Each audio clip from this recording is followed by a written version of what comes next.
and welcome to Around the Weird. Here's your host, the museum curator of the strange and unusual, Mr. Nothing. Well, thank you, Mysterious Voice, and welcome back to Around the Weird, a booktube channel where I talk about unusual and out-of-the-ordinary literature that I've found in my travels. Today, I want to talk about a specific graphic novel that I read, one that is in a series of that I've been following and I've been really enjoying thus far, with a couple of exceptions. I am referring to Fables and Reflections, the sixth volume of the Sandman series, by Neil Gaiman, with art by Brian Talbot, Stan Walk, P. Craig Russell, Sean McManus, John Watkiss, Jill Thompson, Duncan Eagleson, Kent Williams, a foreword by Gene Wolfe, and introduced by Clive Barker, the master of horror, or one of the masters of horror. There's just so many art people on this, and I think it explains the wide diversity of art within each specific story that you find. Like, Dream isn't, I've said this before, but Dream isn't depicted the same each time you see him. And I think it's because there's a different artist, working on it, which I think is clever. Like Dream, it helps him become like Morpheus, so to speak. So, pretty good. This has like a bunch of creatures on it, and it's a pretty cool cover. I enjoyed it, and I'm much more than previous versions. You may remember I said A Game of You wasn't that much fun. It was kind of incoherent. It didn't really have a plot that made a whole lot of sense to me.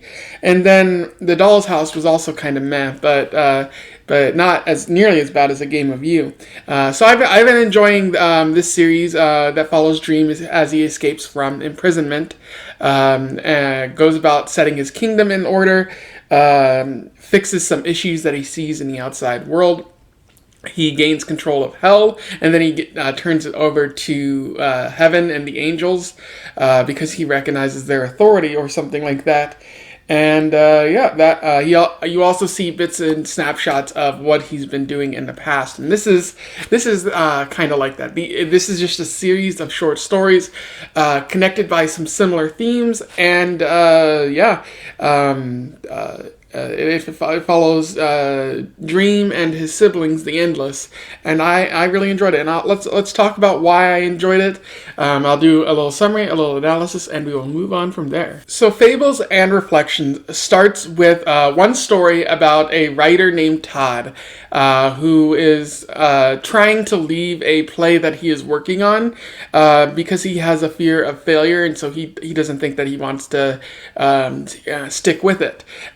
While he's dreaming, though, he encounters Morpheus, King Dream, who tells him that it's better to have tried and failed than to never have tried at all. And so that inspires Todd, and he goes back to the effort. A very simple and lovely short story there. Another story follows Dream and Despair. They're talking about a man named Joshua Norton who is on the verge of killing himself, and they engage in a bet. Like Despair wants to know if Dream can turn Joshua's life around, and so Dream inspires Joshua to become Emperor Joshua Norton, a real historical figure who lived in San Francisco and proclaimed himself Emperor of the United States. He was very endeared to the city of San Francisco, so there was a lot of tourism for San Francisco, and San Francisco also gave him some, assistance whenever he needed it. Joshua Norton is an inspiration to others, and he finds a lot of value in his own life. He crosses paths with Mark Twain, who he inspires to write in the future, especially the jumping frog that he's writing about, which is funny because I talked about that last week as I'm making this video. This upsets the other Endless, though, as they want to know why it works so well for Dream, and why Despair or mania or delusion didn't win out. And so at the end of his life, Death confronts Joshua Norton and is like, "Oh, hey, you lived a pretty admirable life. You're a cool dude in my book." And I thought that was another heartfelt moment. It's always heartfelt when Death shows up for some reason. Another story follows Lady Joanna Constantine, the ancestor of John Constantine, as she comes into conflict with Maximilien Robespierre during the French Revolution. A bunch of stuff happens there that I'm not going to go into detail. Read the story for yourself, my friend.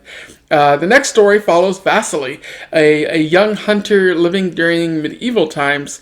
He seeks the Duke's daughter in the land that he lives in. So he goes through a forest and seeks out that daughter. He eventually arrives at the castle. And when the Duke lets him in, the Duke ends up imprisoning him because he's just a peasant. So why would he let the Duke near his daughter, or why would he let the peasant near his daughter? That would be ridiculous. Vasily falls into a dream state where he meets Dream and requests, can you help me meet this girl?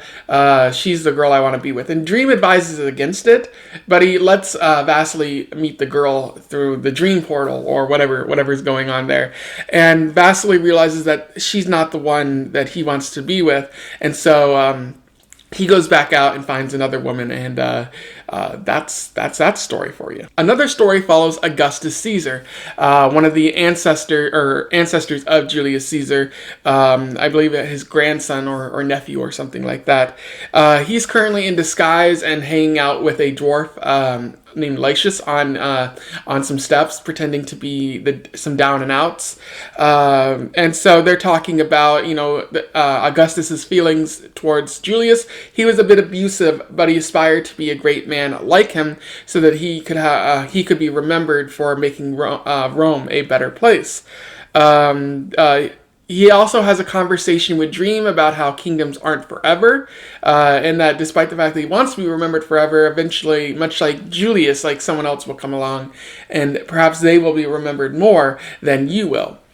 And so that's about where the story ends there, with Augustus sort of hopeful that his efforts will be remembered. Another story follows Marco Polo. He is stuck in some sort of dream desert when he stumbles upon Dream. This is actually a newly freed Dream. Going back to the first story, Marco Polo actually assists Dream in getting some water and making sure he's taken care of. And as a reward, Dream helps him out of the dream desert, and he's back with his uncle as they travel through Asia of the time.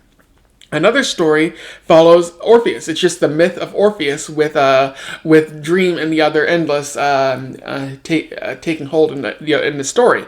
Orpheus plans to marry Eurydice, but she dies, so he follows her into Hades and has to get out without looking at her.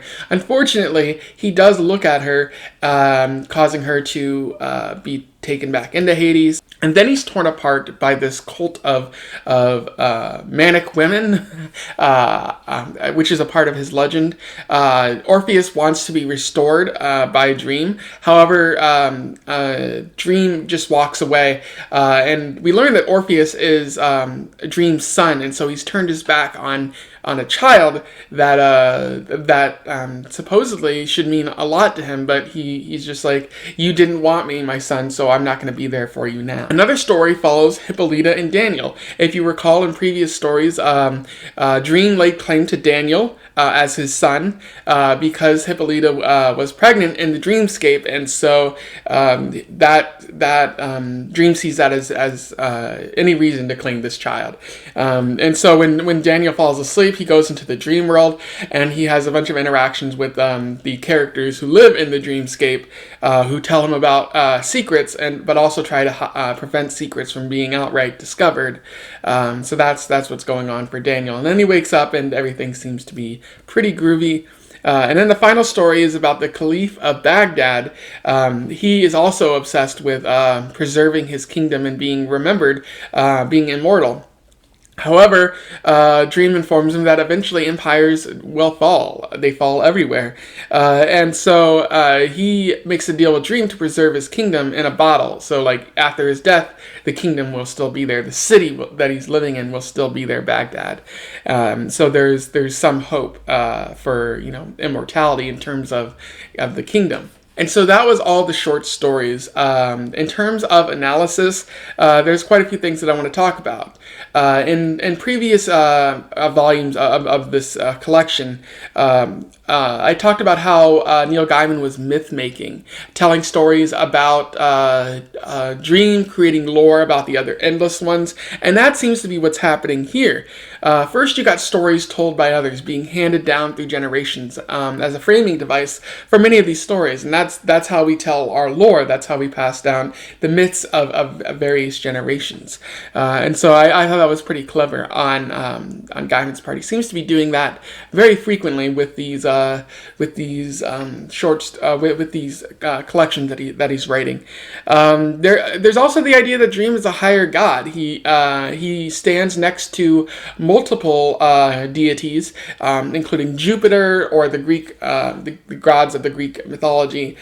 He's present there, and some have even said he stands behind them. So he is even higher than they are. So Neil Gaiman is establishing a strong mythology here, with even building Dream and the other Endless Ones inside already existing myths, which is how you write mythology. Like you have an existing structure, and then you say, oh well, this also happened. So I like what Neil Gaiman is doing there. Another thing that I wanted to talk about is how there's a idea that dreams aren't everything, that the real world matters, and that sometimes what happens in the real world doesn't live up to our dreams. That happens to Orpheus in his story, how he really wants Eurydice, but then he turns around and she gets sucked away, and that drives him kind of mad. But it also happens to Vasily. He really pines for the Duke's daughter. He quests through a dark forest to find her, and when he does find the Duke's daughter, he discovers that she wasn't the one he wanted to be with this entire time. So dreams aren't everything, and I think the Dream himself knows that. He tries to warn, Vasily, but others against seeking out what's in their dreams, as it might lead to madness or great disappointment. And a lot of the times the characters don't listen to him, I think because we're so guided by our dreams. And I thought that was a really interesting aspect of Vasily's story that Gaiman focused on there. Kind of a Shaggy Dog story where you get to the conclusion and nothing really mattered. But the ultimate moral of the story is, if you want something, you got to make sure that you really want it, and it's not just a dream that you'll realize was for naught later on. Another interesting aspect of the story is the idea of legacies. How we all want something to be passed down to future generations so that we can be remembered. Marco Polo was going on his entire journey to be remembered for, finding these cultures that existed in Asia. And a whole bunch of other characters, wanted to be remembered for their actions and behavior. Robespierre wanted to control France and be remembered for ruling over France, and that turns out it didn't work out well for him, and so we now remember him as a terrible monster who ultimately did not get the one thing he was manipulating others for control of. This especially happens with the Caliph of Baghdad, where he wants to make sure that he and his city are immortal, and Dream does make that happen, but he preserves the entire city in a bottle. So kind of more of a weird, punishment for seeking immortality than a reward in and of itself. But the Caliph of Baghdad sees it as a reward of some kind. This also happens with Augustus Caesar.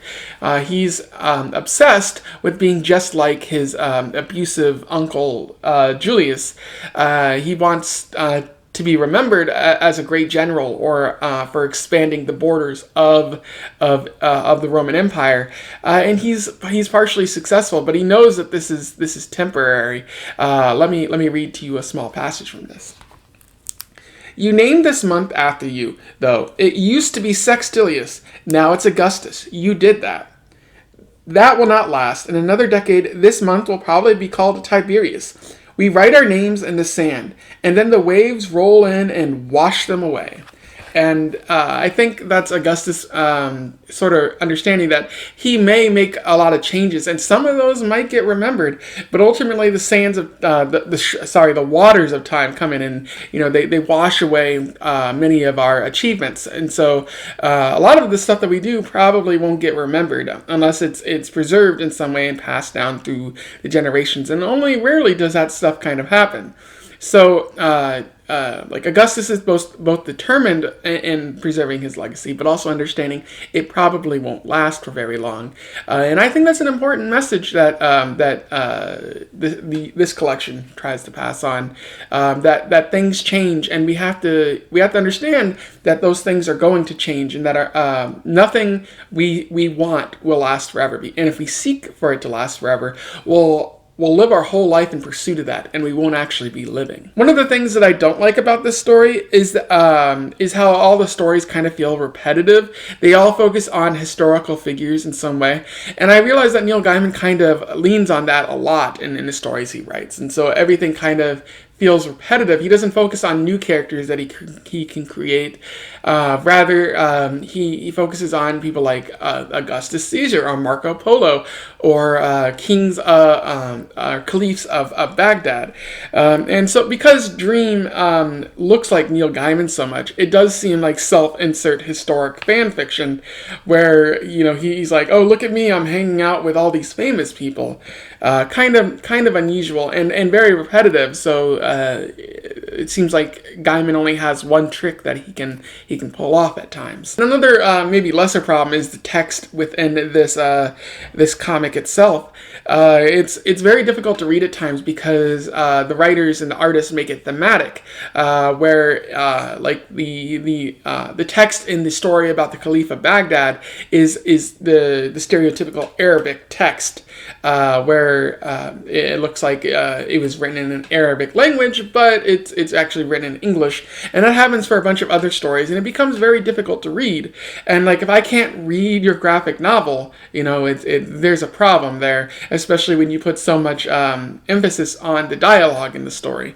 And so that's another small problem that shows up. I wish the writers and the artists hadn't tried to be so fancy. And so those are my thoughts on Volume 6, Fables and Reflections, a quality volume, one that I think is definitely worth reading. I know if you're going to read this, you're not going to start with Volume 6, but I would say it's not skippable. It's definitely worth reading, much like Dream Country, where he told a bunch of short stories that were also pretty compelling and worth seeking out. So yeah, I'm definitely going to recommend this and say that I had a great time with it. Overall, I thoroughly enjoyed it. If you read this before or you want to comment on my review, please say something below. I would love to hear from you, and we can have a discussion about Volume 6 here and the greater mythos that Gaiman is creating with the Sandman series. Unfortunately, this is the last the last volume that my local library has, and so I'm going to have to start buying the 6 remaining ones, so that might take some time because they're pretty expensive. So I'll try to keep up with the series, but we'll see how long that takes me going on from here. In the meantime, don't forget to like, share, and subscribe so that we can get, the Sandman and Neil Gaiman out to the masses. And in the meantime, I wish you the best of luck in your weird and historical travels. Farewell.